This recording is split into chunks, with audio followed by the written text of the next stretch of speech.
ചിരിയുടെ തമ്പുരാക്കന്മാർ ചിരിയുടെ പെരുമഴയുമായി എത്തുന്നു. ഫൺ ബേബി ഫൺ ഓഗസ്റ്റ് 30 മുതൽ ശനി ഞായർ ദിവസങ്ങളിൽ രാത്രി 8 മണിക്ക് നമ്മുടെ സൂര്യ ടിവിയിൽ. ഇത് അവസാനത്തെ പിടിവള്ളിയാ. കാര്യങ്ങളൊക്കെ ഒരുവിധം കരക്കടിപ്പിച്ചുകൊണ്ടിരിക്കുമ്പോഴാ പ്രിയൻ. അവനെ കൊന്നിട്ടാണെങ്കിലും ഞാനത് തടയും. ഈ കൺസൈൻമെന്റിൽ തന്നെ എനിക്ക് ചരക്ക് കയറ്റി അയച്ചേ പറ്റൂ.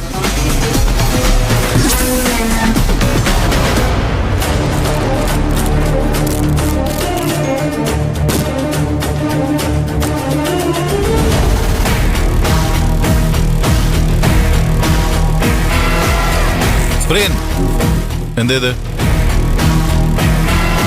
പാക്കെങ്കിലും നിങ്ങളെ ഹെൽപ്പ് ചെയ്യാൻ വേണ്ടിയല്ലേ ഞാൻ അവരെ കൊണ്ടുവന്ന്. അവരിവിടെ ഗോഡൌണിൽ വെയിറ്റ് ചെയ്യുന്നു, നിങ്ങൾ ഇവിടെ വെച്ച് പാക്ക് ചെയ്യുന്നു. അല്ല, ഇവിടുന്ന് എല്ലായിടത്തും ഗോഡൌണിലേക്ക് കൊണ്ടുപോകാന്ന് പറഞ്ഞാൽ ഇവിടെ വെച്ച് തന്നെ പാക്ക് ചെയ്ത അത്രയും സമയം ലാഭിക്കാമല്ലോ. സാറിനോട് പെർമിഷൻ ചോദിക്കാതെ പ്രിയൻ ഇങ്ങനെ ഒരു തീരുമാനം എടുത്തിട്ടുണ്ടെങ്കിൽ അതിനൊരു കാരണമുണ്ടാവും സർ. ആ കാരണം എനിക്കറിയാം. ഈ ഗാർമെന്റ്സിലെ സകല കാര്യങ്ങളും ഇവന്റെ തലയിൽ കൂടി കടന്നു പോകുന്നെന്നാ ഇവന്റെ വിചാരം. ഞാൻ അവരെ കൊണ്ടുവന്നതേ ഇവര് പിടിച്ചിട്ടില്ല. ഞാനിവന്റെ അധികാരത്തിൽ കൈയെടുത്തിയല്ലോ, അത് തന്നെ കാരണം. ജോലി ഉണ്ടെന്ന് പറഞ്ഞാ ഞാൻ അവരിവിടെ കൊണ്ടുവന്നത്.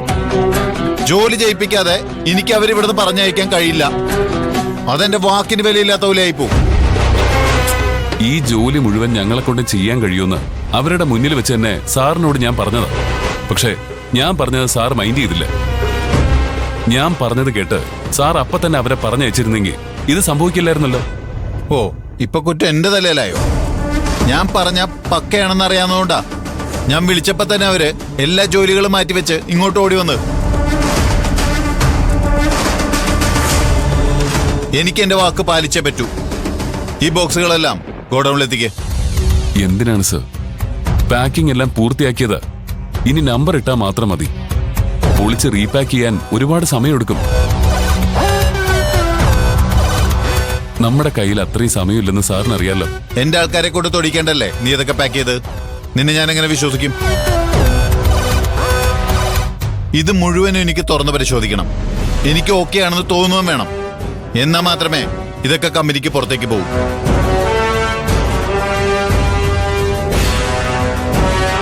പറഞ്ഞത് കേട്ടില്ലേ? ഇതെല്ലാം ഗോഡൌണിലേക്ക് കൊടുത്തു വിടാൻ പെട്ടെന്ന് വേണം.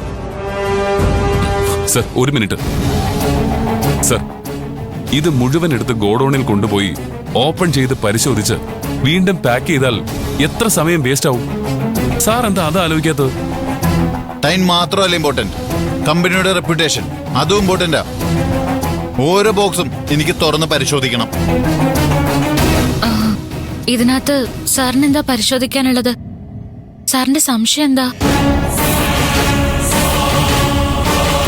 ഇവിടുന്ന് കയറ്റി അയക്കുന്ന തുണിത്തരങ്ങൾക്കിടയില് മയക്കുമരുന്ന് ഒളിപ്പിച്ചു വെച്ച് കടത്തിയിട്ടുണ്ട്. പക്ഷെ അത് ചെയ്തത് ഞങ്ങളാരുമല്ല, ഇവിടുത്തെ വണ്ടി ഓടിക്കുന്ന ആളാ.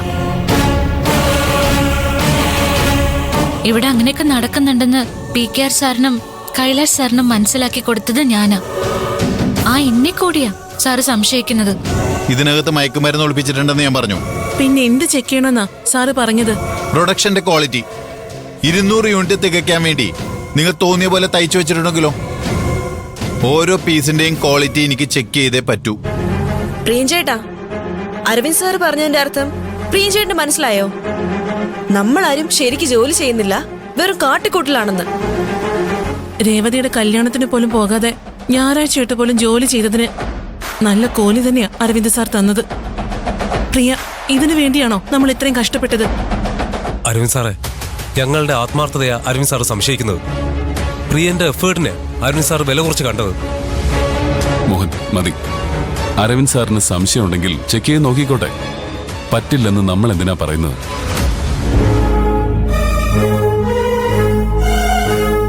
പറ്റില്ല എന്ന് നമ്മൾ പറഞ്ഞ അരവിന്ദ് സാറ് സംശയിക്കുന്നതില് കാര്യമുണ്ടെന്നല്ലേ അർത്ഥം?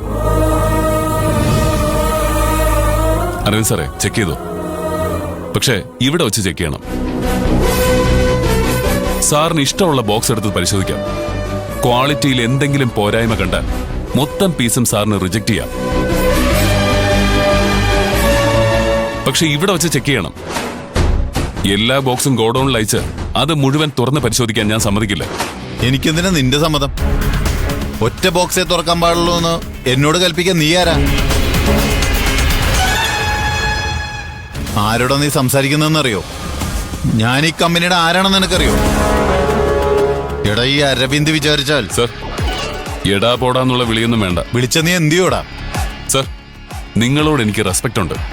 പക്ഷെ സാർ അതിര് കടന്നാൽ സാർ ഈ കമ്പനിയിൽ ആരാണെന്നുള്ള കാര്യം ഞാനങ്ങ് മറക്കും. നീ എന്നെ തല്ലുന്നാണോടാ പറയുന്നത്? തല്ലാൻ പ്രിയന് മടിയൊന്നുമില്ല. തല്ല ആദ്യം കിട്ടേണ്ടത് അവന്മാർക്ക് തന്നെയായിരുന്നു.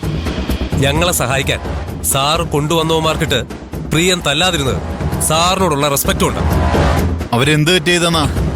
ഒരുപാട് ലേഡീസ് ജോലി ചെയ്യുന്ന ഈ ഗാർമെന്റ്സിലെ കള്ളും കുടിച്ച് കോപ്രായം കാണിക്കുന്നത് തെറ്റല്ലെന്നാണോ സാർ പറഞ്ഞു വരുന്നത്? കള്ളു കുടിച്ച് ലെക്ക് കിട്ടവന്മാരെ കൊണ്ട് പാക്ക് ചെയ്യിപ്പിക്കാൻ പറ്റുമോ സർ? അതുകൊണ്ടാ ഇവിടെ വെച്ച് പാക്ക് ചെയ്യാന്ന് പ്രിയൻ പറഞ്ഞത്. എന്നിട്ട് സാറ് പ്രിയന്റെ മെക്കെട്ട് കയറാൻ വന്ന കള്ളുകുടിച്ച് ബോധമില്ലാത്തവരെ സാറിന് വലിയ വിശ്വാസം. പക്ഷെ ഇത്രയും കാലം ആത്മാർത്ഥമായി ഈ കമ്പനിക്ക് വേണ്ടി ജോലി ചെയ്ത പ്രിയൻ ചേട്ടനെ സാറിന് വിശ്വാസം ഇല്ല. നിങ്ങളുടെ തെറ്റ് മറയ്ക്കാൻ വേണ്ടി അവരുടെ തലയിൽ കുറ്റം ചേർത്തണ്ട. അവരങ്ങനെ ഒന്നും ചെയ്യില്ല. ഞാൻ പറഞ്ഞ സത്യ സർ.